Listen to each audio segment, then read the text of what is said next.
Okay, Derek, thank you so much for being here. Really appreciate Thanks it. for the invitation. I appreciate you reaching out to us. Absolutely, absolutely. And I hope this is deep, low FM DJ voice, as they say. It's nice and calm. We can all be steady, calm, be relaxed for the night, uh, and see if we have an amazing conversation. You know. Looking forward to it. Yep. Yeah. So I just wanted to start off. I got Inigo here. Inigo, if you want to say hi to everybody. Hello, everybody. Yeah, I just wanted to start off the conversation with you, Derek, and see, kind of what really transitioned you from going into hostage negotiator within law enforcement, because I know you were in law enforcement beforehand, but what really drove you to getting to where you were?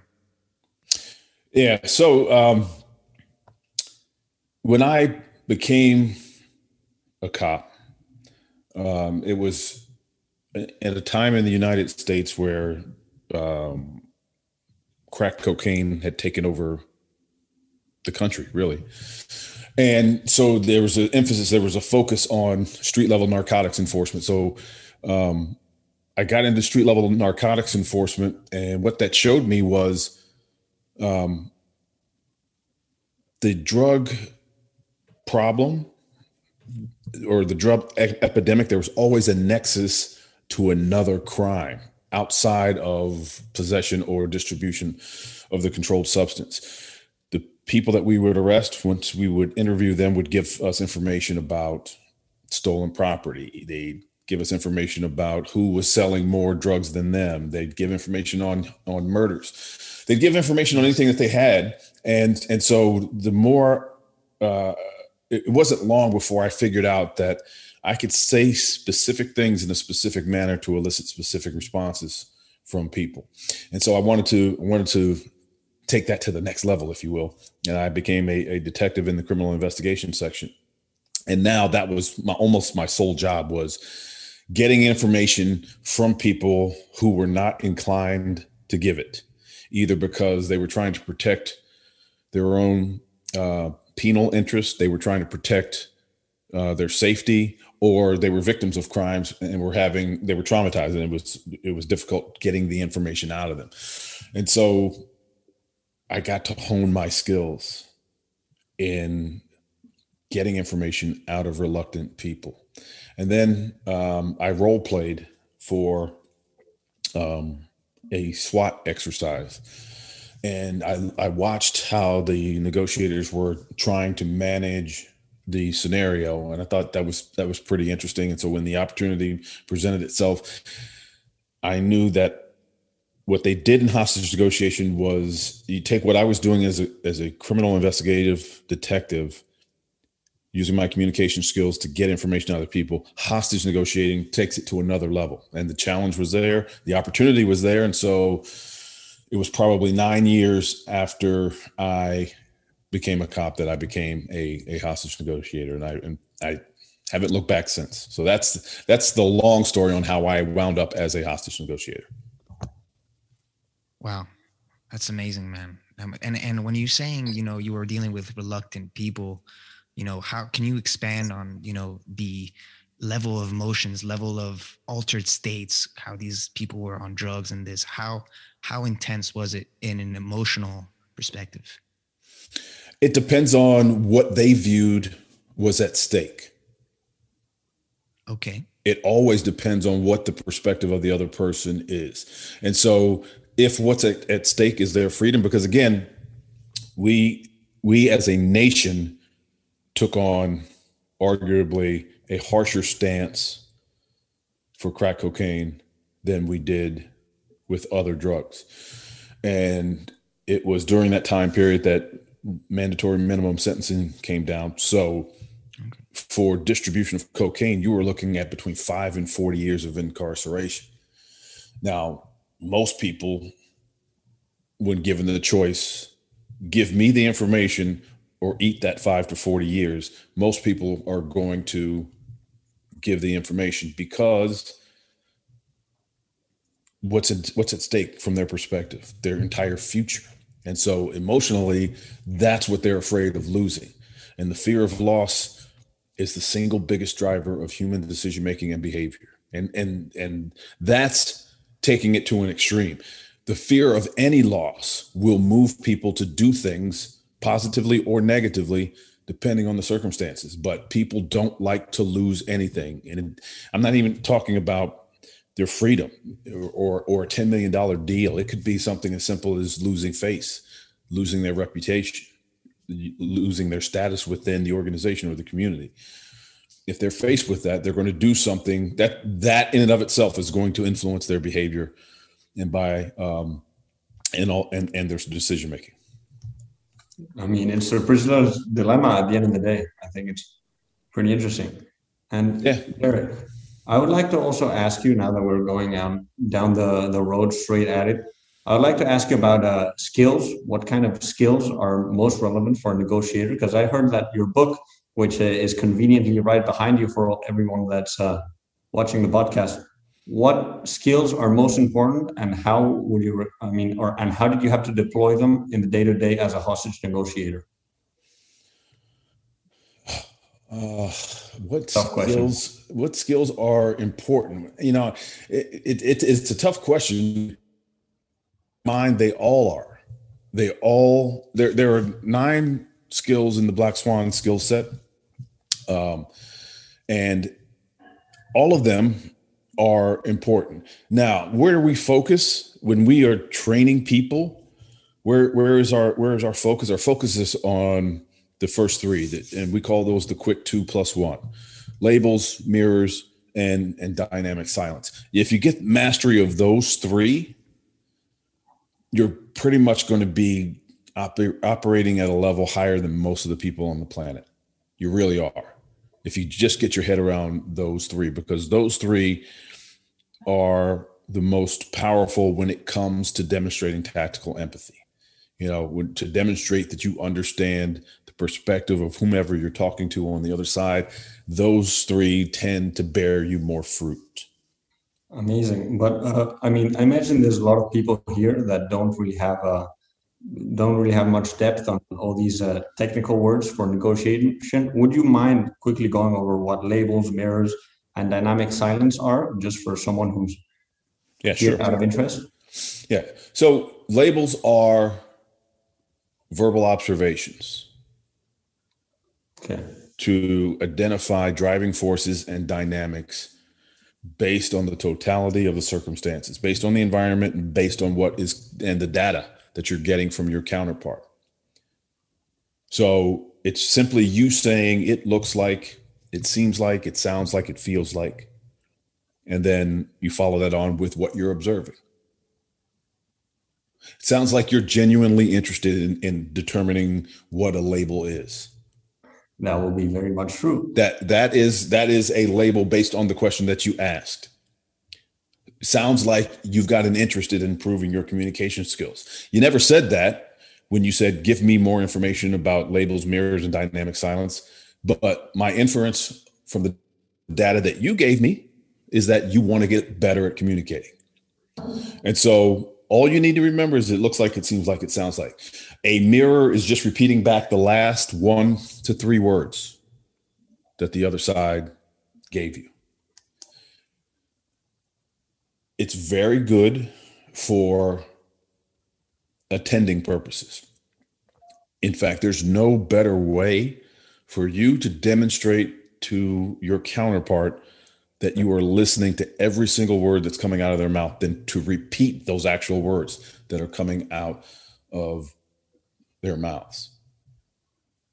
That is great. And the last one I would like to ask about, dynamic silence. I have to promise I haven't never heard that one before. Dynamic silence is where you intentionally create a void in the conversation. You shut your mouth on purpose. Silence makes most people so uncomfortable, they won't let that silence sit for long. They want to fill it because they think that they have an opportunity to provide more information, and they're going to take that opportunity. And close the door. Noisy family. And it drives people crazy. I would imagine it's very awkward. That's why it drives them crazy, because it's awkward. They feel very uncomfortable. And so when you're using a label or you're using a mirror, throw out that label, throw out that mirror, and then shut your mouth and watch what happens. The person on the other side, you can count. I promise you won't get past 9 seconds. The average is about 2 to 3 seconds before the other side jumps in. But I would encourage you to count, because when you're counting, there's no clearer way to demonstrate that you're doing it purposefully if you're counting in your head. 1, 1,000, 2, 1,000, 3, 1,000. You won't get past 9. It's definitely difficult when you're in a podcast. I have to say, there's always these moments where, you need to jump in, ask a question, and all this with these dynamic silences. So I can definitely, empathize with what you're saying. And I also wanted to, it kind of brings me back to looking at, these 3 main skills are so related to communication skills, right? And emotional intelligence. So how do you frame emotional intelligence and the importance of it within a negotiation? And maybe you can connect that with ego, because that's such an important part of the EI. Yeah. So emotional intelligence runs the show. Yeah. If you don't have a mature level of emotional intelligence, you are a recipe for disaster. And I can't speak enough to the importance of understanding what it is and using the skills appropriately based on that understanding.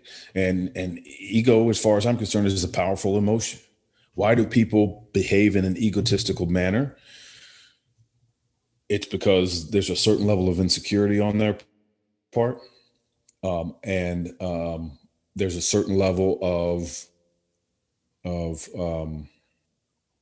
that fear of loss that I was talking about. The insecurity comes from people on the outside not being confident in someone being able to do a job. That's where the insecurity is. And so they have to puff up their ego and let their ego take over guiding their decision-making and guiding their behavior, because that provides them with a sense of comfort.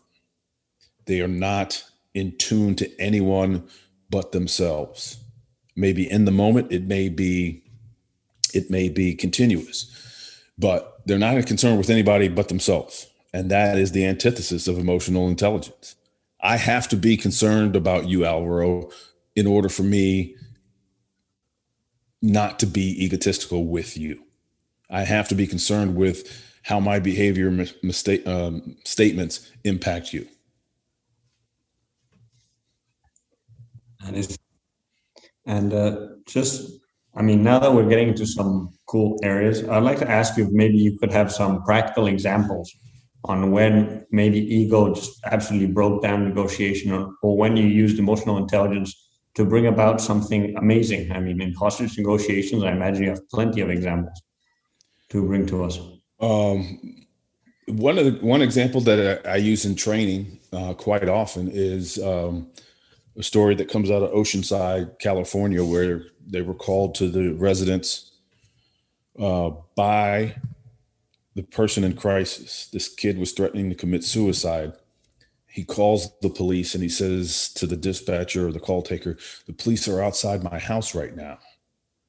And immediately the call is transferred to one of the officers outside of the house. And this officer proceeded to crosstalk the guy on the phone, overtalk him. He called him a coward on several occasions. He said, "You're not being man enough to come out and solve your problems. It's not right what you're doing in there. Your parents can't even come home right now because you're being selfish and you're being stubborn.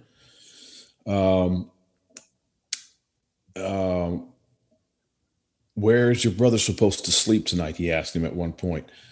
And the kid says, "Well, he can go to a hotel." He goes, "That's not right, is it? He can't sleep in his own bed because you're being a stubborn coward and you're afraid to come out and face your problems." He drove most of the conversation to the point where he says, we're not coming in there. You can shoot off a round inside the house. We're not coming in. It's too dangerous. I'm 10 times more stubborn than you. I'm going to stay out here all night if it takes it. You know, what happens to your mother and father as they're rushing home to try to figure out what's going on to you? And he finally asked him, how old are your mother and father? And then you hear the gunshot. Yeah. And now this kid is dead. This kid is dead because this guy showed no emotional intelligence. He demeaned this kid almost every single chance he had every single chance he had during the conversation, which, as I mentioned, he was driving most of. We never find out why the kid killed himself.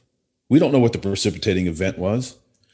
And what's critical in that, and this is where ego clouds your ability to process all of the information. This police officer took the stance that I'm a cop, I'm telling you what to do, and you're not doing it. And we have no idea why this kid killed himself, because he never gave the kid a chance to talk. And what's really telling about the entire phone call is probably the first 5 seconds, where he called the police. What does that tell you? This guy who is he's telling you, I got a gun. I want to kill myself, but I'm going to call the police. Those two things don't add up. And so obviously he was serious about killing himself, because he ultimately did. But the front end of that conversation was him calling for help. He was calling for help. And the people that were supposed to come there to help him didn't do it. And they didn't do it because of ego. Wow. Do you think that maybe the media has something to do with this kind of authoritarian macho man, like I know what's right and you don't attitude? I mean, that people have to negotiating. If you had told me before reading any book, I would have said like, oh yeah, you just have to be a hard ass. Yeah, you got to be tougher than the other guy. You got to dig in your heels. You got to be, you dig in your heels, be assertive. You know, we hear stories all the time.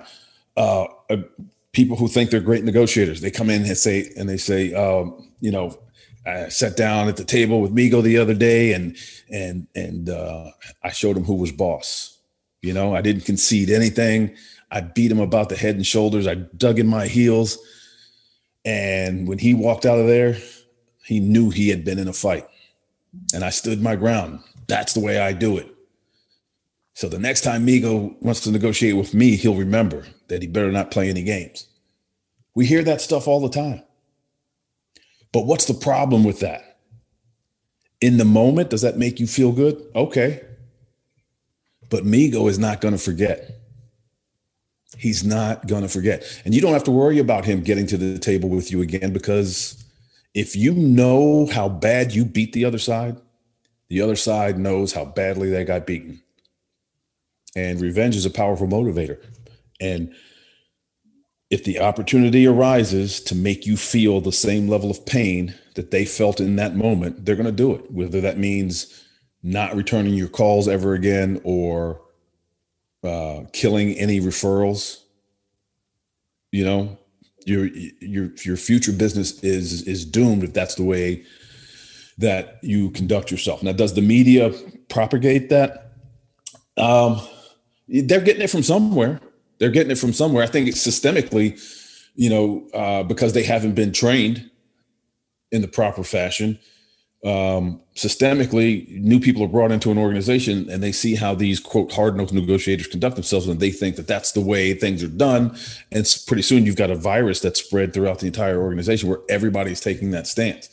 And the reality is, when you take that stance during a negotiation, you are introducing negative emotions and dynamics into the conversation. If you introduce negative emotions and dynamics into the conversation, you're going to create a fight or flight response on the part of the person receiving it. If you activate the amygdala with that fight or flight response, it pretty much shuts down the prefrontal cortex. You actually, what the assertive negotiators don't realize, they are actually making their counterparts dumber in the moment because they're thinking about either fighting or running because the amygdala has been activated. And so I think it's a lot. It's some of the media, it's some of the books that have come out prior to Never Split the Difference regarding negotiation. And then I think it's role modeling are all culprits in the people who have developed an assertive or aggressive negotiation style. Now, the flip side of that coin is, for me, they're the easiest to negotiate with. You wouldn't think so. It's counterintuitive to think that they're the easiest to negotiate with. But the fact of the matter is, I'd much rather be in the room with an assertive. The only other person that I would prefer negotiating with over an assertive is an analyst. But the assertive, all they want to do is talk. So that's great, because that means I can just shut up and let them drive the conversation, give them the illusion of control while I maintain the upper hand. So for someone in the audience that maybe has been screamed at or just has had that authoritarian person on top, how would you handle this situation for someone who has never heard of these techniques? For someone who's never heard of these techniques? All right. Yes, so someone in the audience. Our focus should always be what's motivating the behavior.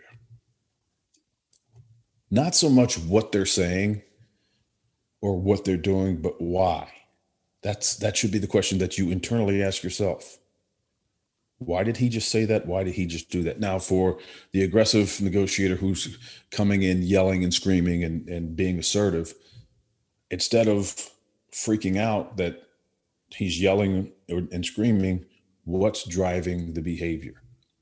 When you are attacked during a negotiation, they're attacking you usually for one of three reasons.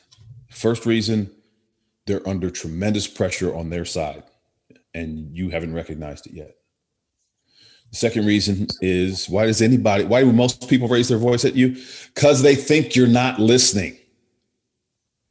The third reason is they're trying to manipulate you, trying to make you uncomfortable so that you compromise your position. Those are usually the three reasons.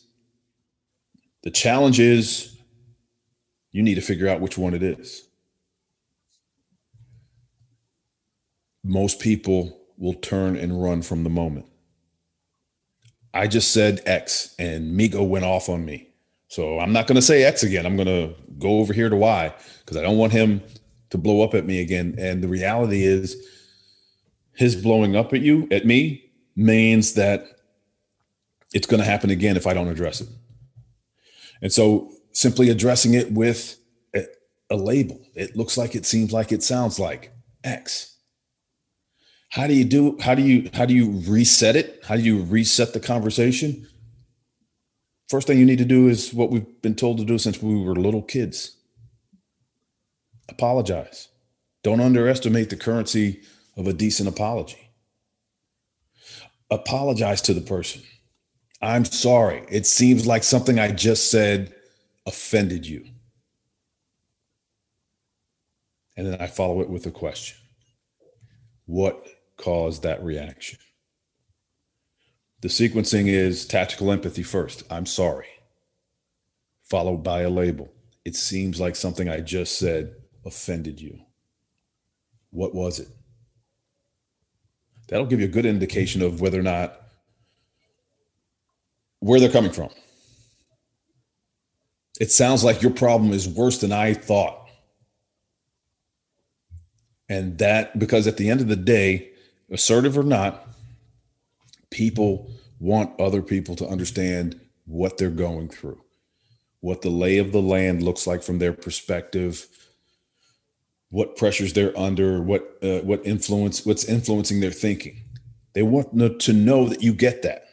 The faster you demonstrate that, the faster you build rapport. The faster you build rapport, the quicker you get to trust-based influence. And once you have trust-based influence, now you can move to agreement. Now you can move to deal making. Now you can move to change their behavior. And in reality, you're sort of you're giving them that illusion of control, right? But you are still somehow getting more information out of them. You're getting more communication out of them.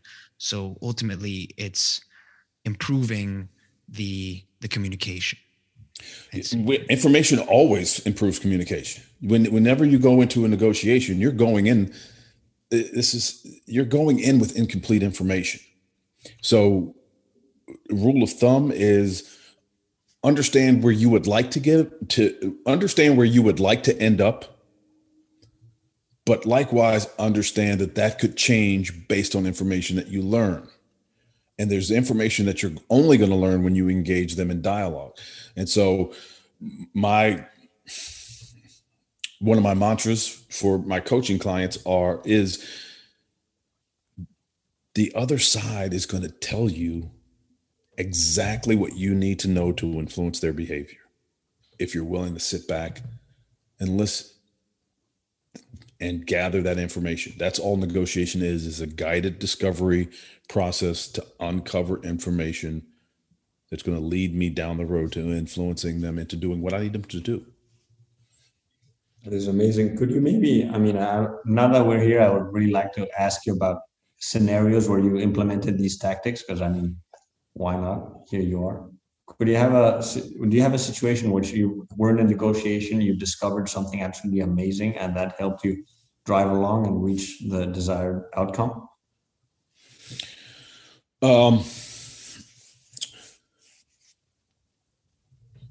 From the hostage world? Why not? Yeah. So probably on my very first job, I wound up negotiating with a guy that was threatening to kill himself. He's going to jump off of a bridge. And so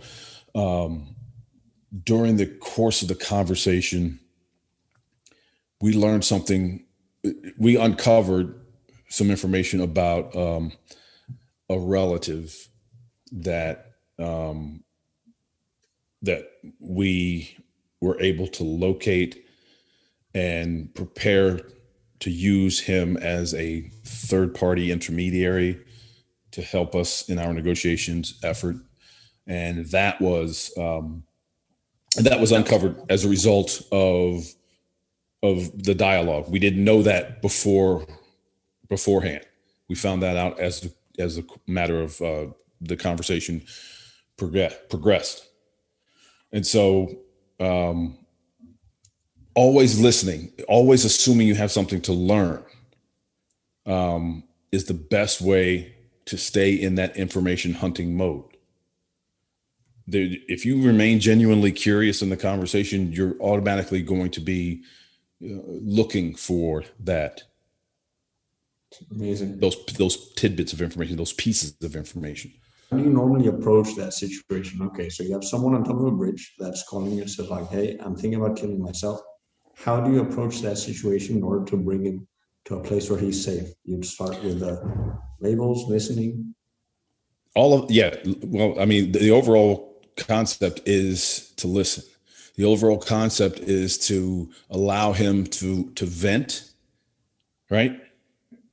Get rid of the negative emotions, because when negative emotions are high, rational thinking is low, as I mentioned earlier. When the amygdala is activated, people can't think clearly.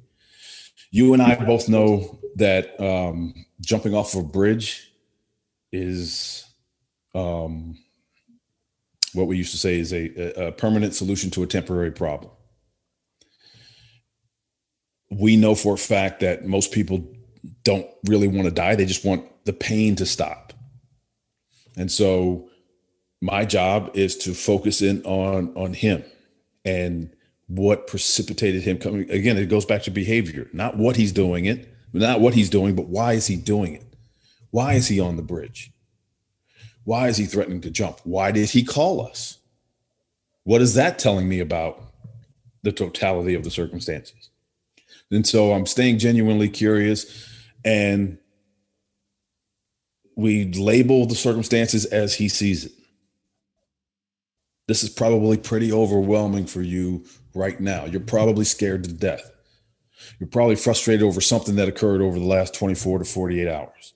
Throwing those out there, even when he's not talking, even before he starts talking, just to demonstrate that I'm trying to see it from your perspective. Doesn't mean I like what you're doing. Doesn't mean that I agree with what you're doing. I'm just letting you know that I understand this is how it looks like from your side of the road. Yeah. And ultimately, that's in a way showing that you are stepping yourself back, right? You are not imposing your opinion on them. You're not imposing anything about your perspective. Right. You have to listen the whole time, and then you have to get in the label, get in the mirroring. And then my question is more, when do you implement that dynamic silence? When is it best in these tense situations where the emotion is out of hand, or for example, only when one person is venting and you are just still listening and you just keep it silent so they can keep going? I'm going to give you the standard negotiator answer. You ready for this? All right, let's get it. It depends. Okay. Standard answer for anything. We're lawyers. We're law students. We get it as well. Yeah, it depends. It depends on what's going on at the time. There was a time when during this negotiation, when I'm up on the bridge with this guy, where he and I just sat in silence for a full 30 to 45 seconds. He was looking out over the water, and he had just showed me a picture of his son. And I just let that moment sit. And let him reflect on the conversation that had occurred a couple of minutes before. So it depends. But to your point, Alvaro, it's a great response to an outburst. Unless you're dealing with a sociopath, the outburst is not going to last longer than 45 seconds to a minute. You just got to hold on for that long. It's going to seem like 10 hours for you because nobody likes to be yelled at or threatened in that regard. But all you got to do is hold on. And it's hard to fight with somebody who's not fighting back. So keeping your mouth shut is a very good way to demonstrate that you're not in this to fight back with them. But otherwise, where do you put dynamic silence in? That dynamic silence is appropriate almost everywhere. When I throw out a label, I never follow it up with anything. I just follow it up with silence. Because their body language, their facial expressions, or actually their verbiage is going to tell me whether I was on the mark with that label or not. And getting it right is not the key.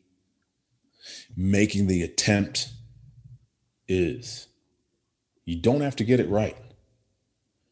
That's what prevents a lot of people from being as successful as they otherwise could, is they're afraid of getting it wrong. Well, I can't say that. Migo's going to yell at me if I say that. What if I get it wrong?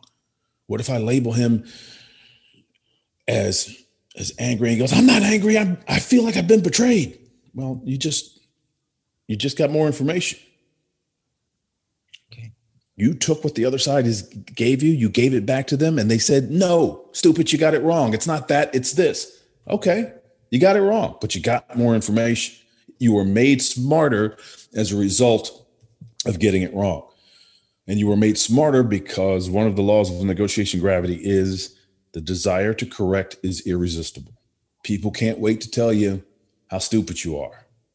There are times when we will intentionally mislabel stuff because in that correction is going to be information that they have no business giving us. But that correction feels so good that they throw their best interest out of the window because it feels so good to tell you, no, dummy, you got it wrong. It's not that, it's this. Case in point, a guy is in a negotiation with a seller, a listing agent for a building that's for sale in a historic district of this part of town. There's no reason that this building should be for sale, but it is. He wants to know why. He knows that asking why makes people defensive. So instead of asking why, he throws out a mislabel where he says something to the effect, the seller must not have any confidence in the future of the market if they're selling this cash cow. And the listing agent says, no, that's not it at all. The seller is underwater on several properties, and he's got to start liquidating these assets. Now, there's no way that the seller told the listing agent it's okay to divulge that kind of information to somebody who's going to buy the building. But that desire to correct this young broker was overpowering enough that he compromised the seller's best interest, and he shouldn't have done it. That's incredible. That's so genius. Huh? I never thought about how, just a quick something that is completely wrong or might be wrong will give you the right answer for someone else. Yeah. And you're unlocking the floodgates of truth. It's going to be a candid, unguarded response. And, if I could ever find out who this listing agent was, and I sit him or her down, I could say to them, if you could change it, would you do it again? And they probably would say, no, I probably shouldn't have done that. Yeah, absolutely. And now looking at, in terms of status, when you are making these negotiations, and as you said, like, oh, I don't want my boss to be angry at me and saying it feels like you may be angry, things like this, how can that influence the negotiation in terms of knowing what position you're in, at least either in the job market or for us, we negotiate all the time with our teachers. We want to know if we can get a better grade. How do we approach that in a way that's very polite, etc. Yes. Yeah. Well, keep in mind that these skills are based on human nature response. Right. Which means what? It doesn't matter the environment. As long as you're dealing with the human being, the skills work. Okay. Which is why hostage negotiators in Asia, in Africa, in Europe, in the Middle East, North America, South America, they're all trained in the same skill set. Think about that for a second. I am trained in the same skill set as a hostage negotiator in Japan is trained. And why is that? Because it's not based on race, ethnicity, or hierarchy. It's based on the human nature response. So get your head around that, you'll be more efficient. Now, understanding that anytime I want or I need is in your head or in the head of the counterpart, whomever you're dealing with, it's going to be a difficult conversation on some level. And it's a difficult conversation because if I want or I need are there, so are negative emotions and negative dynamics. So even if you're negotiating a better grade with your professors, I want or I need a better grade. That's in your head, which means you're going to make an ask of somebody else. You're making an ask of somebody else. You're automatically creating work for them. It may not be a lot of work, but it's a deviation from the path that they're currently on. And we are resistant to change on any level. And so going in that you're going to evoke a negative emotion or dynamic on the part of your professor. And so you want to mitigate that beforehand with the accusations audit. The accusations audit is nothing but a preemptive label. It's you getting out in front of the negative before it's ever spoken. And so I'd walk up to that professor and I say, I'm about to make your day that much more difficult. And then shut your mouth and watch the quizzical look go across their face, and their eyes will start to dart back and forth in their head because they're thinking, okay, what's about to come out of his mouth next? I hope I'm ready for it. And then you're going to follow it on. You're going to think I'm one of those students who thinks that you're going to bend over backwards for and give me special consideration. Silence. Now, what have you done there with those two statements? You've taken him or her to the far end of the fear spectrum. Now they're really concerned. They don't know if you're going to tell them that you just discovered a bomb under their car, their dog was run over. They have no idea what you're going to say next. And then you hit them with your ask. Are you against giving me upward consideration on the last paper that I submitted? They're going to be so relieved that that's all you want, that you'll find that it'll move the needle to the point where they're going to do what you need them to do. So you get out and preemptively go after those negatives that you know the other side is thinking about you. And easiest way to do it, ask yourself, if I were them, what would I be thinking about me? What would I be thinking about my ask? What would I be thinking about the circumstances? And every bad thing that you can think of, every negative thing that you can think of, you should go in and lead with that. And you'll find out that you'll meet with more success and faster. I'm hoping that our professors don't see this, huh? A little secret tactic. So, but I mean, now that we're talking to you, I mean, obviously, if you tell someone on the street, like, hey, what is negotiation? They're going to inevitably tie it with haggling. Is there a special way in which hostage negotiators haggle with, say, I mean, a criminal that says, like, hey, I want $100,000 or these people aren't leaving? How do you get them to lower themselves to something that's more acceptable or pay nothing at all? How would you approach the situation?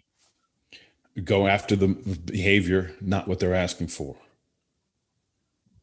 Why are they asking? See, that's the difference there is a difference between negotiation and bargaining. Bargaining is basically a subset of negotiation. Negotiation is a discussion about motivation, why they want what they want.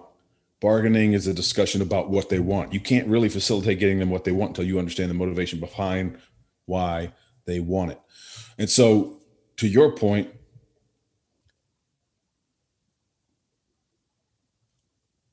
why would they ask for that dollar amount in exchange for the release of a hostage? First of all, in the States, it doesn't happen that often.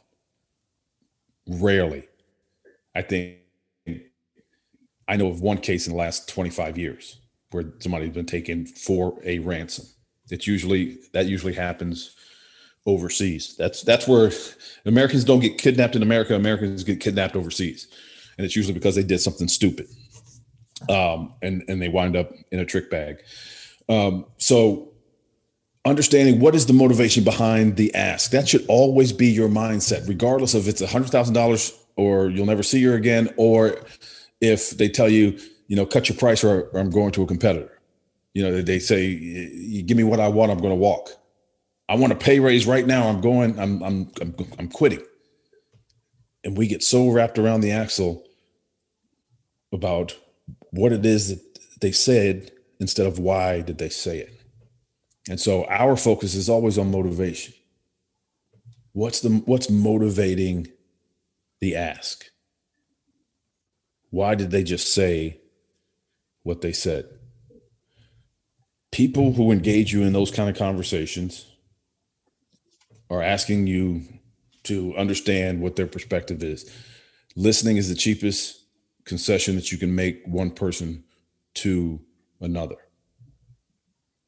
And so you have to demonstrate, based on the totality of the circumstances, that you understand where they're coming from. And what we have found in the past, especially in the international arena, is once you demonstrate that understanding, all of a sudden the ransom goes away, or all of a sudden the ransom is significantly dropped to the point where, you know, they came out asking for 5 million US, and they settled for 1,500 US and a box of shoes. Because the negotiators took the time to demonstrate for the captors that they understood what the lay of the land looked like. One of the famous cases in the book, actually, Chris talks about Sabaya. Haiti, right? Actually, the Philippines. Oh, okay.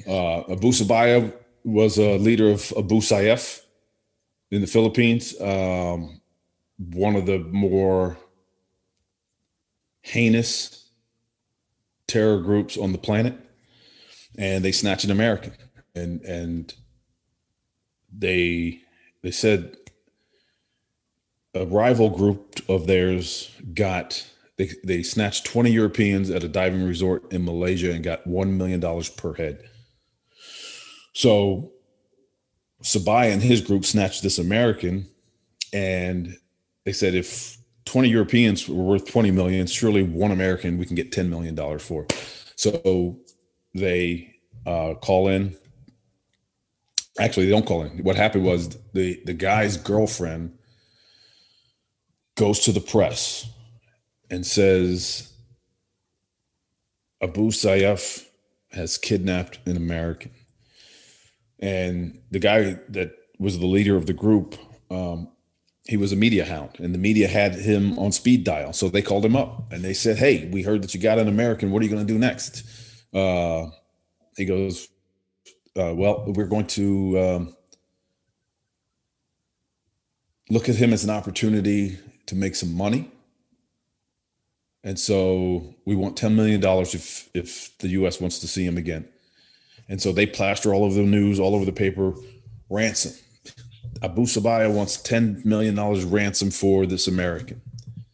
And he didn't like the light that he was being painted in. He said, it's not. So he calls a reporter back. It's not ransom. These are war damages. These are reparations for all the imperialist countries, from the Japanese to the Americans to the Spanish, who have come to the Philippines and imposed their will on us. And so that's the tact that the negotiation team went with. And they said, tell us about these war damages. Tell us about how the Japanese encroached on your fishing rights and then took over the island for 3 straight years during World War II and obliterated half the country. And tell us how the Americans tried to colonize you and establish beachheads there and make your involvement in the war more than what it should have been. And that was the tack that they took.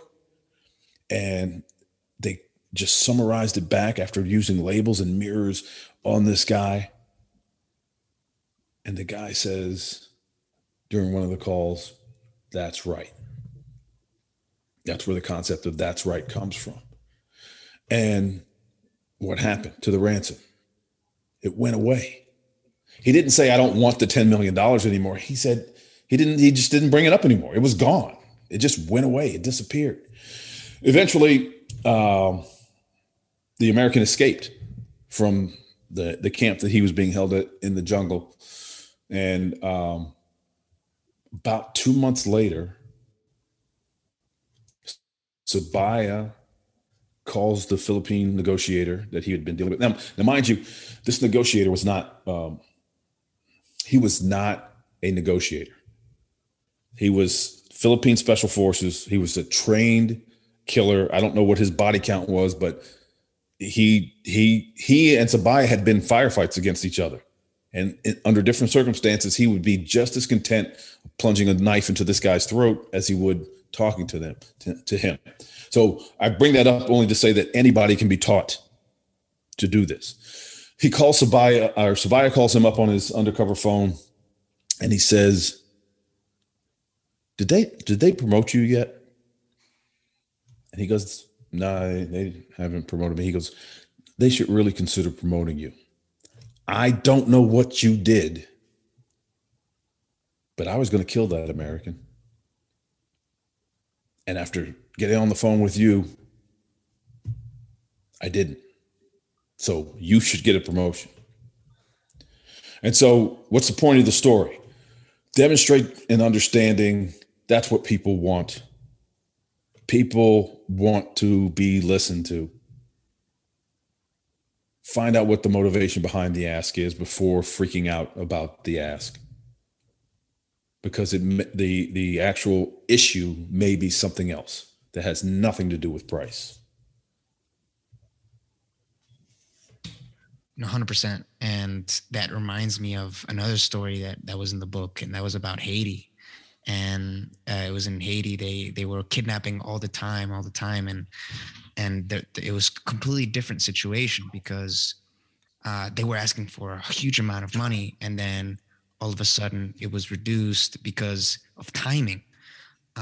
So I understand that this is definitely a question where it depends if timing, sometimes negotiations are better to be done quick and better to be done long. But how, for example, in a long negotiation, how does it evolve? Does it become desperate? Is it always better in hostages, for example, to make the negotiations longer? Well, in hostage negotiation, the time you have is the time you have. So, Okay, right. you don't, people say, well, what if I only have 5 minutes to negotiate? Then you only got 5 minutes to negotiate. What do you want me to tell you? You have the time that you have. As a general rule, we slow things down to speed things up. If you think of focusing on the process, not the result. We're never in a hurry to do anything in a hostage negotiation. Time is always on our side if we're using the time appropriately. Time is not on your side if you're squandering it or you're using it inappropriately. And so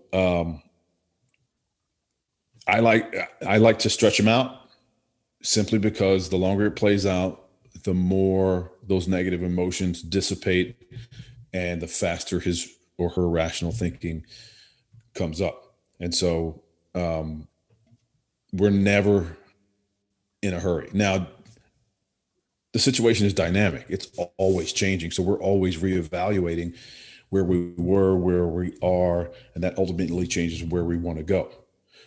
So I could say, yeah, we still haven't gotten to the crux of the issue. I recommend that we're going to continue our negotiations to find out what's truly motivating the last statement that he made.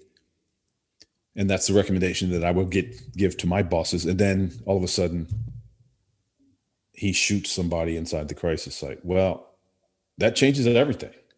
That now the dynamics have changed to the point where, man, we're not going to continue to talk in a fashion that's going to get him out necessarily. We're going to start looking at this from a more tactical perspective because he changed the dynamics, and we can't allow people to be hurt while we're trying to establish that rapport in order to change this guy's behavior. So going back to what I said earlier, it depends. It always does. It always does. Well, Derek, man, in general, thank you so much for all this time. We usually have a couple last final questions before we finish the podcast. And one of them is, for people our age, in the early 20s that are probably still have a strong ego, emotional intelligence still low for some people, some definitely train the skill. What is your last nugget of wisdom? It's not about you. That's your mindset going forward. It's not about you. You have to be able to subordinate yourself to another person, regardless of where they are in your life. You have to be able to be deferential to other people. The sooner you're able to do that, the more collaboration you're going to get. Stop being self-centered. Go into these conversations and say to yourself, I got something to learn here. I don't know it all. And I'm going to learn this based on my conversation. It's not about you. It's about them, at least for 80% of every difficult conversation. Put your goal and objective on the back seat and let's focus on them. how hard is it to do? I did it every time I got on the phone with one of these guys. Can you imagine me subordinating myself to a guy that I know raped his daughter? Or I'm subordinating myself to a guy or to a woman that I know killed her 2-year-old. Jesus. And so why do I do it? Because I know it works. The two best purveyors of deferring and subordinating themselves, in other words, tactical empathy, the two best purveyors of that on the planet are hostage negotiators and sociopaths. And we both use it not because we're nice people, but because we know it works. So subordinate yourself to the other side for 80% of the conversation. Show them some deferential treatment, and you will start to influence their thinking and their behavior faster. You will. The reciprocal properties of tactical empathy cannot be denied. You give it first, it comes back to you. And it comes back to you in that portion of the conversation right before you make your ask, which is where you want it. Yeah. I want them to see my view. I have a feeling that sociopaths are really going to enjoy this podcast, huh? Well, you know, I hope that you don't have too many of them in your audience, but you never know. You never know. You never know. It's 1 in 50 people, something like that, right? That's what they say. That's what they say. That's what they say. I got nothing to refute that. It's probably, you know, it may, I think it's got to be higher than that now that I'm thinking about it. I think it's higher than that. But I think that it's 1 in 50 who let it guide their behavior. I think most of the other ones are undercover sociopaths. Worse. Like, I must confess, when I was reading Never Split the Difference, I was 95% convinced that Chris was a sociopath. I'm like, this guy is telling me this. I'm like, come on. Yeah, because it's counterintuitive. You read that and you're like, what? There's nobody else has ever written anything like that. And we knew when we started Black Swan Group that we were going to run into a lot of resistance because it's counterintuitive.